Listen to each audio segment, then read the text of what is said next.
तो यहाँ पर यमदूत विष्णु दूतों से बोल रहे हैं, तो संबोधन कर रहे हैं देव प्रवरा। तो देवताओं में प्रवर, प्रवर अवर, ये दो शब्द होते हैं। अवर माने इन्फीरियर, प्रवर माने सुपीरियर। तो देवताओं से भी सुपीरियर हैं। तो प्रभुपाद बताते हैं कि जो विष्णुदूत हैं ये स्वर्ग के देवता नहीं हैं, ये वैकुंठ के देवता हैं। तो स्वर्ग के जो देवता हैं तो वो उनको देव कहा जाता है, लेकिन ये वैकुंठ के देवता हैं, है ना। और ये यमदूतों ने कभी देखा नहीं इनको, कौन है ये जानते नहीं, लेकिन कोई देवता हैं। और कैसे देवता हैं? प्रवर देवता हैं, इस तरह से कह रहे हैं। और यमदूत तो समझाना चाहते हैं अजामिल क्यों नरक में जाएगा। विष्णुदूतों ने उनको ये चुनौती दी थी कि किस कारण से आप इसको नरक में ले जाना चाहते हैं। तो यमदूत बता रहे हैं कि किस कारण से हम नरक में ले जाना चाहते हैं। तो 3 गुणों की चर्चा कर रहे हैं, और 3 गुणों की चर्चा कर रहे हैं वो। तो इसी में जो है जो एक बात आती है उपलभ्यते और अनुमीयते। उपलभ्यते माने प्रत्यक्ष प्रमाण कि इस जीवन में 3 प्रकार के जो है जो दशाएं प्राणियों की देखी जाती हैं। तो अगले जीवन में भी उसी प्रकार से अनुमीयते। तो एक प्रत्यक्ष, एक बात है प्रत्यक्ष, और दूसरा है प्रत्यक्ष के आधार पर अनुमान। तो अनुमान, तो प्रभुपाद ने फिर जो है प्रत्यक्ष और अनुमान प्रमाण, इन 2 प्रमाणों की बात लेकर के इस श्लोक का जो विषय वस्तु है वो बदल दिया, और श्रुति प्रमाण पर प्रभुपाद आ गए। तो प्रभुपाद जो है बहुत निपुण हैं कि प्रत्येक श्लोक को सीधे श्री कृष्ण की ओर ले जाते हैं। तो यहाँ प्रत्यक्ष प्रमाण, अनुमान प्रमाण का वो प्रयोग कर रहे हैं यमदूत, और प्रभुपाद फिर बताते हैं श्रुति प्रमाण जो कि सबसे ज़्यादा श्रेष्ठ है। और श्रुति प्रमाण को लेकर के प्रभुपाद बताते हैं कि श्री कृष्ण जो है परमेश्वर हैं, पूर्ण पुरुषोत्तम भगवान हैं। तो ये जो है श्रुति के द्वारा ये निश्चित होता है। फिर प्रभुपाद बताते हैं कि जो अभागे लोग होते हैं वो श्रुति प्रमाण को भी नहीं मानते, और इस प्रकार से वे कृष्ण के विषय में संदेह करते हैं, और कृष्ण को भी मानते हैं कि ये सब काल्पनिक बातें हैं। तो ये जो है दुर्भाग्य की बात है। और फिर प्रभुपाद बताते हैं कि ये शाम तुंतगतम पापम, जिनके पाप नष्ट हो गए हैं, और जना नाम पुण्य कर्मणाम, और जो पुण्यात्मा लोग हैं तो वो जो है द्वंद्व मोह निर्मुक्ता भजन्ते माम दृढ़व्रता। तो उनको संदेह नहीं होता कृष्ण के संबंध में, और कृष्ण का जो है वे भजन करते हैं, दृढ़ निश्चय के साथ भजन करते हैं। उसी कारण से प्रभुपाद ने इस आंदोलन में जितने भी भक्त हैं उनको अंतगतम पापम, कि उनके पापों का अंत करने के लिए 4 जो नियम हैं वो बनाए हैं कि 4 प्रकार के पाप नहीं करना। इस प्रकार से अंतगतम पापम। और पुण्य कर्मणाम, हर व्यक्ति को पुण्यात्मा बनाने के लिए हरे कृष्ण मंत्र का जाप करना 16 माला। तो 16 माला करना ये पुण्य कर्मणाम है, और 4 प्रकार के पाप कर्म नहीं करना अंतगतम पापम है।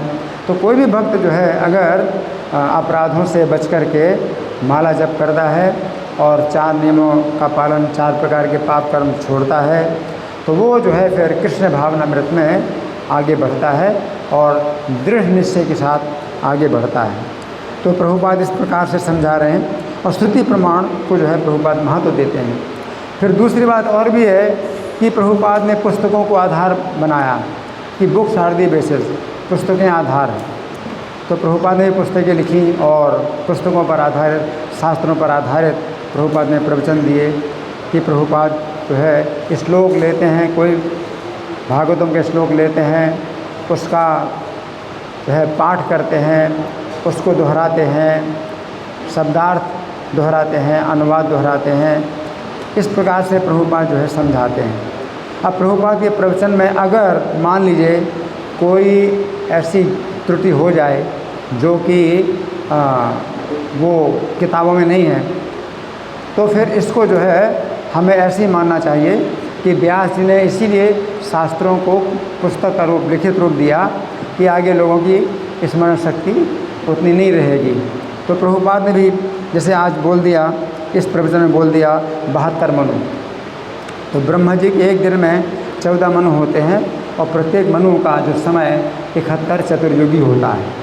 लेकिन प्रभुपाद अगर ऐसी बात कुछ बोल दें जिसमें कि ऐसी जो त्रुटि हो जाती है, तो इसमें कुछ ये नहीं सोचना चाहिए कि प्रभुपाद को नहीं आता, क्योंकि प्रभुपाद जानते हैं सिद्धांत। तो सिद्धांत में जो है जो बात है वो जो है होना चाहिए बिल्कुल निश्चित स्थिर होना चाहिए, सिद्धांत स्थिर होना चाहिए, जबकि विवरण में जो है कुछ कमी हो सकती है। तो इसमें जो है हमें ये नहीं सोचना चाहिए कि भाई मैं ज़्यादा जानता हूँ। अगर मैं कुछ ज़्यादा जानता हूँ तो प्रभुपाद की पुस्तकों के द्वारा ही जानता हूँ। तो कभी कभी भक्त लोग भी जो है प्रभुपाद के सामने ही प्रभुपाद को सुधार देते थे, तो प्रभुपाद उस सुधार को स्वीकार कर लेते थे। तो प्रभुपाद के पास इतना समय नहीं था कि वे जो है मतलब पुस्तकों को ज़्यादा देख पाएँ, क्योंकि उनके पास समय बिल्कुल था ही नहीं। और दिन भर जो है भक्तों को बनाना, मंदिर बनवाना और भक्तों को ट्रेनिंग देना और यात्रा करना, उनका जो है इतना जीवन व्यस्त था। तो अगर ऐसे जो विवरण होते हैं उनमें अगर कोई त्रुटि हो जाए तो फिर ये नहीं सोचना चाहिए कि नहीं प्रभुपाद का जो है इसमें ज़्यादा मतलब उनको पता नहीं है। तो हम सब लोग जो वंशावली है, तो कितने राजाओं के वंश है ना, उनके पुत्र हुए। सुखदेव गोस्वामी सुना रहे हैं तो बिना पुस्तक के सुना रहे हैं, क्योंकि पहले स्मरण शक्ति ऐसी होती थी, स्मरण शक्ति ऐसी होती थी कि वो जो है एक बार सुना तो याद हो जाए, लेकिन अभी स्मरण शक्ति ऐसी नहीं है। तो इस प्रकार से हमें प्रभुपाद संकेत दे रहे हैं कि अधिक से अधिक हम जो है पुस्तकों के आधार पर बोलें, और कोई अगर त्रुटि हो जाए तो उसको सुधार करने के लिए हमेशा तैयार रहें। लेकिन प्रभुपाद जो है ये बात बड़ा अच्छा इसमें अंतिम जो संदेश है वो प्रभुपाद जो है प्रस्तुत करते हैं कि जो श्रुति प्रमाण है कि श्री कृष्ण परमेश्वर हैं, तो कोई जो है श्रुति प्रमाण के आधार पर मानता है, और कोई जो है अगर बिना किसी श्रुति प्रमाण के आधार पर वो कृष्ण का भजन करने लगे, उसकी अपनी भावुकता हो सकती है, अपनी भावुकता के कारण वो कृष्ण का भजन करता है, या अपनी कुछ सनक, किसी की सनक होती है, किसी का पागलपन होता है और कृष्ण का भजन करता है, तो उसको पूरा लाभ मिलेगा। तो प्रभुपाद ने बताया जैसे आग होती है तो आप जानो कि जलाएगी या नहीं जानते, लेकिन आग में हाथ डालोगे तो जलाएगी। उसी प्रकार से श्री कृष्ण का कोई अगर भजन करता है तो इसमें ये चीज़ नहीं है कि भाई आप क्यों मानते हो, आपके पास जो है सही आधार होना चाहिए तभी आप मानेंगे। तो कोई व्यक्ति नहीं मानता तो हम उसको जो है शास्त्रीय आधार पर बताते हैं। लेकिन अगर कोई वैसे ही मान लेता है, जैसे जीयानंद प्रभु थे, तो उनका इतना अच्छा व्यवहार था सामान्य जनता के साथ में कि उनकी बात को वो लोग जो है मतलब ऐसे मानते थे कि भाई इन्होंने जो कह दिया वही सही है। शराबी लोग भी उनकी बात मानते हैं। तो शराबी लोग क्या बोलते थे, जानी आनंद अगर मानता है कि इस्कॉन सही है तो इस्कॉन सही है। तो जयानंद को जानी आनंद बोलते, जाने आनंद है। अब जानी आनंद इस्कॉन को मानता है कि इस्कॉन सही है, तो हम भी मानते हैं इस्कॉन सही है।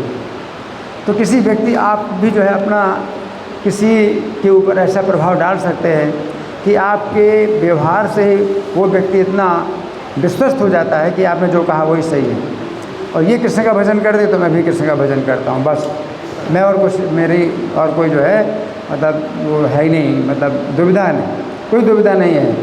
ये प्रभु जी मेरा जो है मार्गदर्शन कर रहे हैं कि जैसा कहेंगे वैसे ही मैं करूँगा। तो अंधानुकरण भी कोई व्यक्ति करे कृष्ण के भजन में, तो उसमें उसको पूरा लाभ मिलता है। तो प्रभुपाद जो है ये बात जो समझा रहे हैं तो ये हमारे लिए जो है बहुत समझने वाली चीज़ है। धन्यवाद। ग्रंथराज श्रीमद् भागवतम की जय, श्रील प्रभुपाद की जय। जय।